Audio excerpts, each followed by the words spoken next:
নমস্কাৰ বন্ধুসকল সো যিকোনো এখন দেশৰ কাৰণে এডুকেশ্যনৰ যোনটো ইম্পৰ্টেন্স হেতু আমি সকলোৱে বুজি পাওঁ এডুকেশ্যন যদি নহল হলে বা এটা ভাল এডুকেশ্যন সিস্টেম যদি নাথাকে কোনো এখন দেশ ভালকে গ্ৰো কৰিব নোৱাৰে বেলেগ বেলেগ দেশত পৃথিৱীৰ বেলেগ বেলেগ এডুকেশ্যন সিস্টেম চলি থাকে বা এডুকেশ্যন পলিসি বিলাক বেলেগ বেলেগ এতিয়া ভাৰতৰ যেনেকৈ এডুকেশ্যন সিস্টেম বৰ্তমান চলি আছে বেলেগ এখন দেশত হয়তো হেতু হিচাপত চলি থকা নাই ওয়েষ্টাৰ্ণ কান্ট্ৰি বিলাকৰ কি হয় যে এডুকেশ্যন সিস্টেমটো বহুত মডাৰ্ন আৰু আপ টু ডেট ভাৰতৰ যোনটো এডুকেশ্যন একচুয়ালি পলিসি এটো বহুত পুৰণা হৈ গৈছে আৰু লাষ্ট টাইম 1992 তে ইয়াক চেঞ্জ কৰা হৈছিল ৰিফৰ্মছ অনা হৈছিল কিন্তু তাৰ পৰা আজিলৈকে 2023 হল 31 ইয়াৰ্স কোনো ধৰণৰ ৰিফৰ্মছ আনিবলৈ চেষ্টা কৰা হোৱা নাই সো এডুকেশ্যন পলিসিটো ভাৰতৰ বহুত পুৰণা হৈ গল হেতু কাৰণে সময় সময় যেটো আপ টু ডেট কৰিব লাগে ভাৰতৰো এডুকেশ্যন যোনটো পলিসি বা সিস্টেম হেতু চেঞ্জ কৰাৰ সময় আহি গল সো এতিয়া আমাৰ হেতু কাৰণে কি কৰিছে ভাৰত চৰকাৰে এটা বহুত ভাল পজিটিভ এপ্ৰোচ লৈছে যে নিউ এডুকেশ্যন পলিসি 2020 বা ন্যাশনাল এডুকেশ্যন পলিসি 2020 আনিবলৈ চেষ্টা কৰিছে যোনটো কিছুমানে কয় যে নতুন শিক্ষা নীতি বা কিছুমানে কয় ৰাষ্ট্ৰীয় শিক্ষা নীতি সো দুইটাই একচুয়ালি শুদ্ধ এতিয়া কথা হৈ গল যে আমি আজিৰ ভিডিওটোত আমি ডিসকাস কৰিম যে ৰাষ্ট্ৰীয় শিক্ষা নীতি বা নিউ এডুকেশ্যন পলিসি একচুয়ালি কি হয় নিউ এডুকেশ্যন পলিসি আহিলে আমাৰ কি লাভ হ'ব বা ইয়াত ইমপ্লিমেন্ট কৰিব কাৰণে নিউ এডুকেশ্যন পলিসিটো আমাৰ ইমপ্লিমেন্ট কৰিবলৈ কাৰণে কি চ্যালেঞ্জেস আমি ফেস কৰিব লগা হ'ব পাৰে সো আহকচোন আমাৰ ভিডিওটো আৰম্ভ কৰো তো যিকোনো এটা শিক্ষা পলিসি বা শিক্ষা নীতিক তেতিয়াহে ভাল বুলি কোৱা হ'ব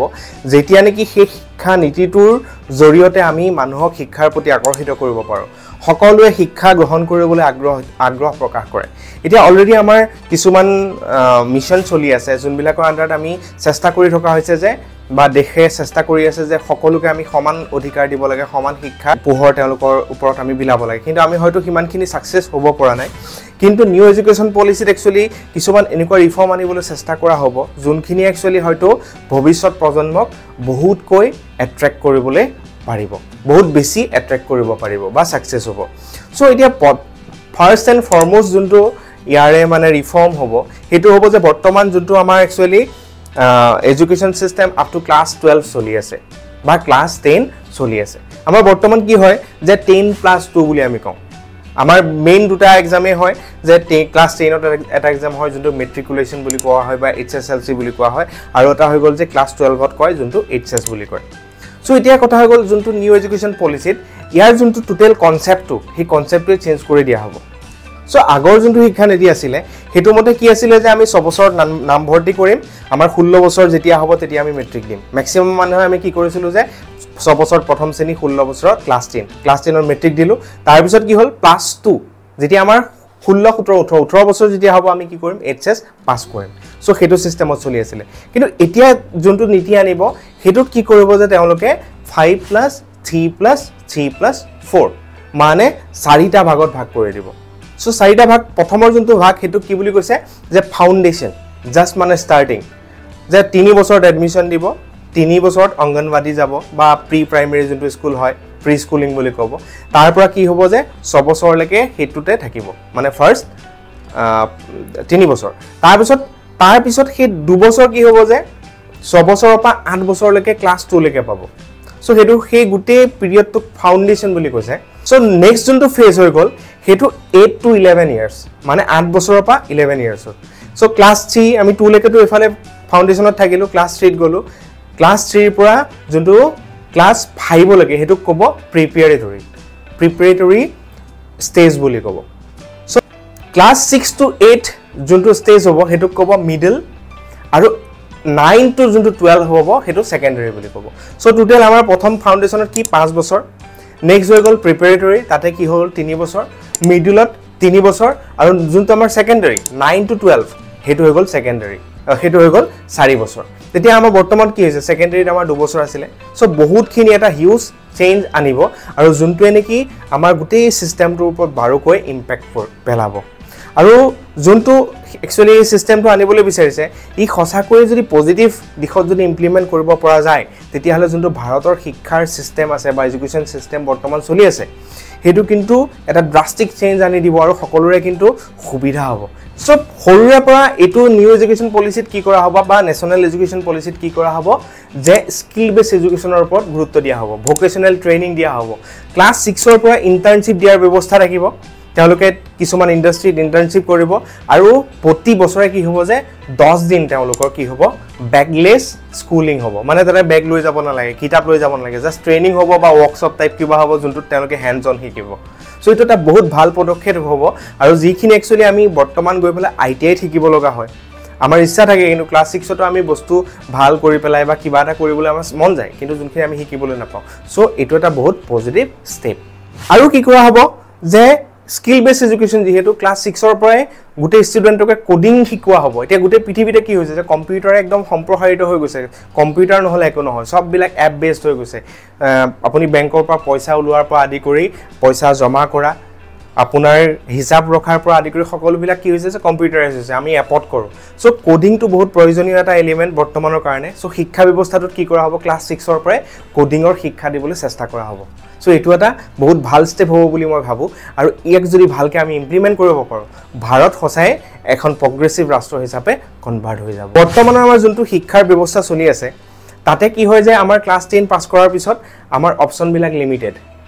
আমি হয়তো আৰ্টছত যাব লাগিব কমাৰ্চত যাব লাগিব বা সায়েন্সত যাব লাগিব সো তিনটা অপচন আছে সো সায়েন্সত পঢ়া জনে কি হয় আৰ্টছৰ কোনো সাবজেক্ট ল'ব নোৱাৰে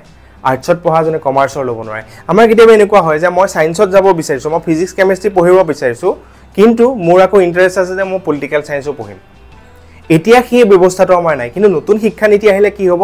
হেতু ব্যৱস্থাও থাকিব চয়েস বেস ক্ৰেডিট সিস্টেম মানে কোনোবাই যদি বিচাৰে যে মই মোৰ সায়েন্সৰ সাবজেক্ট কিটাটো লম তাৰ উপৰি মই এটা সাবজেক্ট মই আৰ্টছৰ ল'ব বিচাৰিছো বা দুটা সাবজেক্ট মই কমাৰ্চৰ ল'ব বিচাৰিছো সো নতুন এডুকেশ্যন পলিচিত হিমানখিনি ফ্লেক্সিবিলিটি থাকিব সো আপোনাৰ যদি ইন্টাৰেষ্ট আছে যে মই আৰ্টছত পঢ়িম কিন্তু মই ম্যাথছ ভাল পাওঁ মই ম্যাথছটো ল'বলৈ বিচাৰিছো সো আৰ্টছত পঢ়ি পেলাই আপোনাৰ আৰ্টছৰ সাবজেক্টৰ লগতে আপুনি সমান্তৰালভাৱে কি কৰিব পাৰে ম্যাথছৰ ক্ৰেডিটটো আপুনি আৰ্ন কৰিব পাৰে আৰু হেতু লৈ পেলাই আপুনি কি ভৱিষ্যতে হেতু সাৰ্টিফিকেট ইউজ কৰি পেলাই আপুনি ম্যাথছটো আপুনি এপ্লাই কৰিব পাৰিব ম্যাথছ লগা সাবজেক্ট বিলাকত আৰু প্লাস আপোনাৰ আৰ্টছটো আপুনি হেতু কামত দিব সো এটো এটা বহুত সাংঘাতিক আৰু পজিটিভ ৰিফৰ্ম হ'ব এতিয়া কি হ'ব যে মানুহ বিলাকৰ একচুয়ালি এডুকেশ্যনৰ যোনটো মানে বৰ্তমান ৰিজিড ব্যৱস্থাটো হেতুৰ প্ৰতি যেটো অনিহা আছিল হেতু কিন্তু কমি যাব মানুহে ভাল পোৱা যোনটো সাবজেক্ট নিজৰ ইচ্ছামতে যেহেতু ল'বলৈ পাৰিব আৰু ফ্লেক্সিবিলিটি বাঢ়ি যাব সো এটো কাৰণে বেছিকৈ এট্ৰাক্ট কৰিব বুলি মই ভাবো সো নেক্সট যোনটো ৰিফৰ্ম হ'ব হেতু কি হ'ব যে যোনটো মূল্যায়ন ব্যৱস্থা অ্যাসেসমেন্ট ব্যৱস্থাত ৰিফৰ্মটো আনিবলৈ চেষ্টা কৰা হৈছে আৰু ইয়াত কি কৰিব যে বৰ্তমান যোনটো আমাৰ ব্যৱস্থা আছে হেতু কি কৰে যে ষ্টুডেন্টে পৰীক্ষা দিয়ে টিচাৰজনে অ্যাসেসমেন্ট কৰে মানে মূল্যায়ন কৰে আৰু যেটো মাৰ্কস পালে তেওঁলোকক দি দিয়া হয় আৰু তেওঁলোকে গম পালে যে মই সেকেন্ড ডিভিজন পাইছো ফাৰ্স্ট ডিভিজন পাইছো বা 90 পাইছো 80 পাইছো হেতু তেনেকা সিস্টেমত আমাৰ চলি আছে কিন্তু তাতে কি হয় যে ষ্টুডেন্টজনৰ হয়তো তেওঁ স্যাটিসফাই নহব পাৰে তথাপিও কিন্তু তেওঁ মানি ল'ব লাগিব কিন্তু বৰ্তমানৰ যোনটো ৰিফৰ্ম হ'বলৈ গৈ আছে হেতুত কি কৰিব যে সেলফ অ্যাসেসমেন্টৰো এটা স্কোপ থাকিব যে অলপমান মাৰ্কস তেওঁলোকে নিজে অ্যাসেস কৰি পেলাই নিজকে মানে মূল্যায়ন কৰিব পৰা ব্যৱস্থা থাকিব আৰু হেতুৱে নহয় তেওঁলোকে নিজকেটো মূল্যায়ন কৰিবই প্লাস ক্লাসমেটকো সাপোজ এতিয়া এজন সাপোজ ক্লাসটোত 30 জন ষ্টুডেন্ট আছে 30 জনৰ ইজনে হিজনক কি কৰিব পাৰিব অ্যাসেসমেন্ট কৰিব পাৰিব বা মূল্যায়ন কৰিব পাৰিব সো এটো এটা বহুত মডাৰ্ন আৰু ইনোভেটিভ আইডিয়া আৰু ই কি কৰিব যে মানুহৰ যোনটো শিক্ষাৰ প্ৰতি যোনটো ধৰক আগ্ৰহ হেতু হয়তো বঢ়াই দিব পাৰিব এনেকুৱা ধৰণৰ সেলফ অ্যাসেসমেন্ট সিস্টেম একচুয়ালি বৰ্তমান কিছুমান ডাঙৰ ইউনিভাৰ্সিটি বা আইআইটি বিলাকত হয়তো চলি আছে আৰু এনেকুৱা ধৰণৰ অ্যাসেসমেন্ট বা সেলফ এনালাইসিসে কি কৰে মানুহক ক্ৰিটিক্যাল থিংকিং কৰিবলৈ বেছি সহায় কৰে সো এই গুটেই সিস্টেমটো পাৰখ বুলি তেওঁলোকে অভিহিত কৰিছে এটা নাম দিছে জাস্ট আৰু যোনটো সিস্টেমৰ থ্ৰুদি তেওঁলোকে কি কৰিবলৈ চেষ্টা কৰিব যে ষ্টুডেন্টে নিজকে অ্যাসেস কৰিব পাৰিব মূল্যায়ন কৰিব পাৰিব এটা বহুত ইনোভেটিভ আইডিয়া নহয়নে বাৰু যিকোনো এখন কান্ট্ৰি ডেভেলপ হ'বলৈ হলে কি কৰিব লাগিব যে এডুকেশ্যন সিস্টেমৰ ওপৰত বেছিকৈ গুৰুত্ব দিব লাগিব আৰু বেছিকৈ পইচা খৰচ কৰিব লাগিব এডুকেশ্যন সিস্টেমত এতিয়া আমি দিল্লীৰ কথা শুনি থাকো যে এডুকেশ্যন সিস্টেমটো বহুত ভাল তেওঁলোকক ফ্ৰী এডুকেশ্যন দিছে হাই কলেজ স্কুল সো কি হৈছে কাৰণ তাতে পইচা খৰচ কৰিছে সো ভাৰতৰ যোনটো নতুন এডুকেশ্যন পলিচি হ'ব 2020 বা নেশনাল এডুকেশ্যন পলিচি তাতে কি কৰিব আমাৰ যোনটো বৰ্তমানৰ বাজেট হেতু প্ৰায় দুগুণ কৰি দিব বৰ্তমান আমাৰ যোনটো বাজেট একচুয়ালি বেলেগ দেশৰ কম্পাৰেটিভলি যদি আমি চাও যে বহুত কম আমাৰ টোটাল জিডিপিৰ প্ৰায় 3% মানহে আমাৰ এডুকেশ্যনত কি কৰা হৈছে খৰচ কৰি থকা হৈছে কিন্তু নিউ এডুকেশ্যন পলিসি বা ন্যাশনাল এডুকেশ্যন পলিসি যেতিয়া আহিব এই যোনটো 3% টো গৈ পেলাই 6% তকৈও বেছি হ'ব আৰু তেতিয়া কি হ'ব যে আমাৰ ইনফ্ৰাষ্ট্ৰাকচাৰৰ পৰা আদি কৰি সকলোবিলাক সা সুবিধা বহুত ভাল হৈ যাব বুলি আমি আশা কৰিব পাৰোঁ সো এটো এটা বহুত ডাঙৰ পজিটিভ পইণ্ট যে ন্যাশনাল এডুকেশ্যন পলিসি 2020 বা নিউ এডুকেশ্যন পলিসিত কি কৰিব আমাৰ যোনটো বাজেট এডুকেশ্যনৰ যোনটো ভাৰতৰ বাজেট হেতু কি কৰিব দুগুণ কৰিবলৈ চেষ্টা কৰা হ'ব বৰ্তমান যোনটো এডুকেশ্যন সিস্টেম আমাৰ চলি থাকে হেতু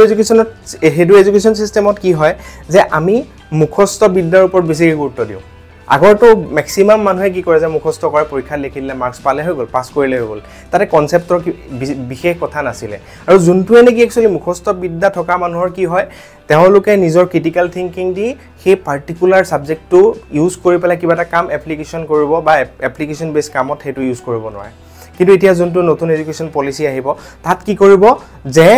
আমাৰ গুটেই সিস্টেমটো যোনটো সিলেবাস হ'ব এটো মুখস্থ বিদ্যাৰ ওপৰত বেছিকৈ গুৰুত্ব নিদি কনসেপচুৱেল নলেজৰ ওপৰত বেছিকৈ গুৰুত্ব দিয়া হ'ব এপ্টিটিউডৰ ওপৰত বেছিকৈ গুৰুত্ব দিয়া হ'ব যাতে মানুহে ক্ৰিটিক্যাল থিংকিং কৰি পেলাই সেই পাৰ্টিকুলাৰ সাবজেক্টটো যি পঢ়ি গল যি স্কিল তেওঁলোকে আহৰণ কৰিলে হেখিনি তেওঁলোকে কি কৰিব পাৰে এপ্লাই কৰিব পাৰে সো এখিনি হৈ গল আমাৰ ক্লাস 12 লৈকে কি চেঞ্জেস আহিলে এতিয়া হোৱাট আফটাৰ ক্লাস 12 ক্লাস 12 ৰ পিছত কি ৰিফৰ্মছ অনা হ'ব এতিয়া সাংঘাতিক এটা ডাঙৰ মেজৰ ৰিফৰ্ম অনা হ'ব ক্লাস 12 ৰ পিছত কি হ'ব আমি এতিয়া যোনবিলাক ডিগ্ৰী কৰো বিএ কৰিলো বা বিএসসি কৰিলো বা বিকম কৰিলো তাতে কি হয় আমি 3 বছৰীয়া কৰি আছো দিল্লী ইউনিভাৰ্সিটি এটা কন্ট্ৰভাৰ্সি হৈছিল তেওঁলোকে কি কৰিছিল যে যোনটো তেওঁলোকৰ বিএ ডিগ্ৰী বা বিকম ডিগ্ৰী হেতু 4 বছৰীয়া কৰিছে হেতু একচুয়ালি বহুত সিগনিফিকেন্স আছে 4 বছৰ ডিগ্ৰীটো একচুয়ালি হ'ব লাগে আমাৰ বিটেক বাদ দি কি হয় আমাৰ বাকি ভাৰতৰ যোনবিলাক ইউনিভাৰ্সিটি ম্যাক্সিমামত ডিগ্ৰী বিলাক কি হয় যে 3 বছৰীয়া হয় কিন্তু নিউ এডুকেশ্যন পলিসিত কি কৰিব যোনটো আমাৰ ফাইনাল যোনটো ডিগ্ৰী হেতু 4 বছৰীয়া কৰিব আৰু 4 বছৰীয়া কৰিবটো কৰিব এটো বহুত বেছি ফ্লেক্সিবল হ'ব যে কোনোবা এজন মানুহ যদি 4 বছৰ কৰিব নোৱাৰিলে সাপোজ 2 বছৰ কৰিলে তেওঁ কি কৰিব এখন সাৰ্টিফিকেট পাব বা এটা ডিপ্লোমা পাব হেতু ক'ব যে মাল্টিপল এন্ট্ৰি মাল্টিপল এক্সিট মানে এতিয়া আমাৰ নরমাল যোনটো এডুকেশ্যন পলিসিত কি হৈছে যে কোনোবাই যদি বিএ পঢ়িছে বিএ ফাৰ্স্ট ইয়াৰত যদি তেওঁ পঢ়ি পেলাই সেকেন্ড ইয়াৰ ফেল কৰিলে বাদ দিলে বিএটো তেওঁ কোনো ধৰণৰ সাৰ্টিফিকেট নাপায় তেওঁ বিএ ফেল মানে তেওঁ জাস্ট হায়াৰ সেকেন্ডাৰী পাস হিচাপতহে তেওঁ সাৰ্টিফিকেটখন পাব কিন্তু নতুন এডুকেশ্যন পলিসিত কি হ'ব যে তেওঁ যদি বিএ ফাৰ্স্ট ইয়াৰো পঢ়িছে তেতিয়া হলে তেওঁ এখন সাৰ্টিফিকেট পাব আৰু সেই সাৰ্টিফিকেটখন লৈ তেওঁ ওলাই আহিব পাৰে তেওঁক বেলেগ এটা কোৰ্সত তেওঁ জয়েন কৰিবগে পাৰে আৰু কি হ'ব ইন্টাৰেষ্টিংলি যদি সেকেন্ড ইয়াৰ কৰিলে তেওঁ এখন ডিপ্লোমা সাৰ্টিফিকেট পাব আৰু যদি 3 বছৰ কৰিলে তেওঁ কি পাব তেতিয়া গ্ৰেজুৱেচন পাব বা ব্যাচেলৰ ডিগ্ৰী পাব কিন্তু এটো নৰমাল উইদাউট অনাৰ্স যদি তেওঁ 4 বছৰ কোৰ্সটো কৰে তেতিয়া হেতু কি বুলি ক'ব ব্যাচেলৰ উইথ অনাৰ্স অৰ ৰিসাৰ্চ বুলি ক'ব সো 4 বছৰত ফাইনাল যোনটো ডিগ্ৰী লৈ পেলাই তেওঁ ওলাই যাব পাৰে আৰু তাৰ পাছত যদি বৰ্তমান আমাৰ কি হৈছে 3 বছৰ আমি ডিগ্ৰী কৰিলো ডিগ্ৰী কৰাৰ পিছত আমি মাষ্টাৰ্স কৰিবলৈ হলে আমি আকৌ 2 বছৰ পঢ়িব লাগে জুনে 3 বছৰ কৰিছে তেতিয়াও 2 বছৰ পঢ়িব লাগিব আৰু যদি কোনোবা 4 বছৰ পঢ়ি থৈছে তেতিয়া কি হ'ব যে তেওঁ জাস্ট 1 বছৰ কৰিলে মাষ্টাৰ্স তেওঁ মাষ্টাৰ ডিগ্ৰী পাই যাব সো এটা ধুনিয়া ব্যৱস্থা হ'ব ফ্লেক্সিবল ব্যৱস্থা হ'ব আৰু হেতু ব্যৱস্থাত হয়তো বহুত মানুহ এট্ৰাক্ট হ'ব কাৰণ তাতে কি হ'ব যে ফ্লেক্সিবিলিটি থাকিব মই এৰি দিব মন গৈছে মই এৰি দিম মই এবছৰ পঢ়িলো কাৰণ মই ডিগ্ৰীটো পাম কিবা এটা সাৰ্টিফিকেট পাম বা ডিপ্লোমা এখন পাম সো খুব ধুনিয়া এটা ব্যৱস্থা হ'ব বুলি মই ভাবো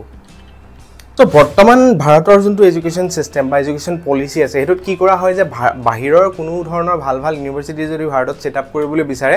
তাক একচুয়ালি এলাউ কৰা নহয় কিন্তু নিউ এডুকেশ্যন পলিসি যেতিয়া আহি যাব তেতিয়া কি কৰিব যে বাহিৰৰ এখখন ইউনিভাৰ্সিটি ভাল ইউনিভাৰ্সিটিত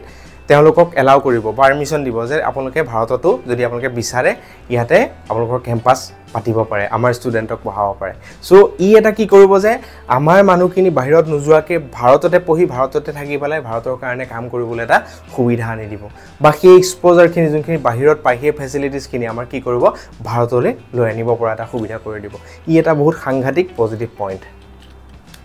সো আৰু এটা পজিটিভ পইণ্ট হৈ গল যে এতিয়া বৰ্তমান আমাৰ টিচাৰ বিলাকৰ কি হৈছে যে ষ্টেট লেভেলত যদি যোনখন ষ্টেটৰ আছে তাতে কিছুমান ট্ৰেইনিং দিয়া হয় যে সেন্টাৰ মিটিং হল সেন্টাৰত ট্ৰেইনিং দিয়া হল সিআৰসি আছে তেনেকুৱা ধৰণৰ কিছুমান সৰু মানে ট্ৰেইনিং দিয়া হয় যোনটো একচুয়ালি ন্যাশনাল লেভেল ষ্টেণ্ডাৰ্ড হেতু মিট নকৰে কিন্তু নিউ এডুকেশ্যন পলিসি যেতিয়া আহি যাব সকলো স্কুলৰ টিচাৰ বিলাকক ন্যাশনালি ট্ৰেইনিং দিয়া হ'ব এখন ট্ৰেইনিং ইনষ্টিটিউট পতা হ'ব যত নেকি তেওঁলোকে গৈ পেলাই বছৰেকত প্ৰায় 70 ঘণ্টা মেন্ডেটৰিলি তেওঁলোকে তাতে ট্ৰেইনিং কৰিব লাগিব তাৰ পিছত তেওঁলোকে বাকি পঢ়াব পাৰিব আৰু এটা ৰিফৰ্ম আহিব যে বৰ্তমান আমাৰ বিএড ডিগ্ৰীটো হৈ গ'ল 2 বছৰীয়া তেতিয়া কি হ'ব বিএড ডিগ্ৰীটো 4 বছৰীয়া হ'ব 2030 ৰ পৰা যোনটো বিএড ডিগ্ৰী হেতু 4 বছৰীয়া কৰিব লাগিব মেন্ডেটৰিলি যিকোনো এজন টিচাৰ হ'বলৈ হলে এতিয়া কথা হৈ গ'ল নেক্সট আমি কথা পাতিব লাগিব যে এই শিক্ষা নীতিটো ইমপ্লিমেন্ট কৰোতে কি কি চ্যালেঞ্জেস আহিব পাৰে এতিয়া ফাৰ্স্ট যোনটো চ্যালেঞ্জ হ'ব যে এই গোটেই সিস্টেমটো যোনটো ড্ৰাফটিং কৰিছে এটো গোটেইটো এটা থিওৰিটিক্যাল কনসেপ্ট আমাৰ ইণ্ডিয়াত ইমপ্লিমেন্ট এতিয়ালৈকে হোৱা নাই বা এটো এক্সপেৰিমেন্টটো কৰিব পৰা হোৱা নাই সো এতিয়া যেতিয়া আমি এটো ইমপ্লিমেন্ট কৰিম তেতিয়া বা কি আমাৰ চ্যালেঞ্জেস আহে আৰু ডাঙৰ কথাটো হৈ গ'ল যে সাপোজ শিক্ষা নীতিটোত বহুত হাই-ফাই টেকনলজি বা টেকনিক্যাল বস্তু ইমপ্লিমেন্ট কৰি পেলাই বা ইনফ্ৰাষ্ট্ৰাকচাৰ ডেভেলপ কৰি পেলাই তেওঁলোকে কৰিবলৈ বিচাৰিব কিন্তু বৰ্তমান কিছুমান এনেকুৱা আমাৰ ৰাজ্য আছে বা ৰাজ্যৰ কিছুমান এনেকুৱা ঠাই আছে য'ত নেকি স্কুলৰ ডেস্ক বেঞ্চই নাই বহিবলৈ জায়গা নাই তাতে যদি আমি স্মাৰ্ট বোৰ্ড লগাই দিও কাৰেন্ট নাই তেতিয়া হলে আমি কেনেকৈ কৰিব পাৰিম সো আমাৰ হয়তো হে যোনটো সিস্টেমটো ইমপ্লিমেন্ট কৰোতে বহুতখিনি তেনেকুৱা ধৰণৰ চ্যালেঞ্জ আহিব পাৰে যোনখিনি নেকি আমাৰ মিট আপ কৰোতে কি হ'ব টাইম লাগিব নেক্সট যোনটো চ্যালেঞ্জ হেতু হৈ গ'ল যে ক্লাস 5 ৰ পৰা 8 লৈকে তেওঁলোকে কৈছে যে নতুন এডুকেশ্যন পলিচি মতে যে যোনটো লোকেল ল্যাঙ্গুৱেজ আমাৰ একদম লোকেল ল্যাঙ্গুৱেজটোত শিক্ষা প্ৰদান কৰিব লাগিব এটা সাপোজ কোনোবা এজন মানুহে কাৰ্বি অঞ্চলত বা বড়ো ভাষী অঞ্চলত কোনোবাই চাকৰি ট্ৰান্সফাৰ পালে তেওঁ লৰাছোৱালী লৈ পেলাই গ'ল সেই অঞ্চলত কি হ'ব যে 5 to 8 ম্যান্ডেটৰি যে বড়ো ভাষাত পঢ়িব লাগিব এটা কি হ'ব সেই যোনজন ষ্টুডেন্ট একচুয়ালি নন বড়ো বা নন কাৰ্বি বা নন আসামিজ তেওঁ কি হ'ব যদি সেই পাৰ্টিকুলাৰ অঞ্চলত ম্যান্ডেটৰি কৰি দিয়ে যে এটো পঢ়িব লাগিব তেওঁ সেইখিনি বস্তু একচুয়ালি গ্ৰ্যাব কৰিবলৈ বহুত প্ৰবলেম পাব আৰু ষ্টুডেন্ট ট্ৰান্সফাৰ কৰি পেলাই বেলেগ জায়গাত যোৱা হয়তো অলপমান প্ৰবলেম আহিব পাৰে সো নতুন শিক্ষা নীতি আৰু এটা চেঞ্জ কৰিবলৈ চেষ্টা কৰা হৈছে যে যোনবিলাক আমাৰ actually professional courses like medical engineering হেবিলাকক কি কৰিব যে আমাৰ যোনটো লোকেল ভাষা হেতুত কনভাৰ্ট কৰিম বুলি তেওঁলোকে চেষ্টা কৰিম বুলি কৈছে কিন্তু যোনবিলাক আমাৰ টেকনিক্যাল টাৰ্মস বা প্ৰফেশনাল যোনবিলাক সাবজেক্টৰ যোনবিলাক কিতাপ আছে ম্যাক্সিমাম কিতাপ কি হয় ইংলিশ ভাষাত লিখা থাকে সো এতিয়া সেইখিনি আকৌ অসমীয়া ভাষা বা বড়ো ভাষা বা কাৰ্বি ভাষালে ট্ৰান্সলেট কৰি পেলাই নতুনকৈ আকৌ প্ৰিন্ট আউট কৰি পেলাই উলিওৱাটো বা সেইখিনি শিক্ষা প্ৰদান কৰিব পৰাটো এটা বহুত ডাঙৰ চ্যালেঞ্জিং কথা হ'ব আৰু হেতু কেনেকৈ ইমপ্লিমেন্ট কৰে হেতু সময় হে ক'ব সো সেইখিনি নতুন শিক্ষা নীতিৰ ওপৰত ক'বলগীয়া আছিল এটা বহুত পজিটিভ বহুত বেছি আছে নেগেটিভ দুই এটা থাকিব পাৰে চ্যালেঞ্জ কিছুমান আহিব পাৰে সো সময়ৰ লগত আমি হেবিলাক সব চাবলৈ পাম যে কেনেকৈ এটো ইমপ্লিমেন্ট কৰে আমি আশা কৰিম যে নতুন শিক্ষা নীতিয়ে ভাৰতৰ যোনটো এডুকেশ্যন সিস্টেম টোটালি ৰিফৰ্ম কৰিব আৰু পজিটিভ দিশত ভাৰতক লৈ যাবলৈ সহায় কৰিব সো আজিৰ ভিডিওটো ইমানতে সমাপ্ত কৰিছো আৰু কেনেকুৱা লাগিলে জনাব যদি কিবা আপোনালোকৰ সাজেশনছ আছে কমেন্ট আছে জনাব আৰু যদি চেনেলটো সাবস্ক্ৰাইব কৰা নাই সাবস্ক্ৰাইব কৰি দিব ধন্যবাদ থ্যাংক ইউ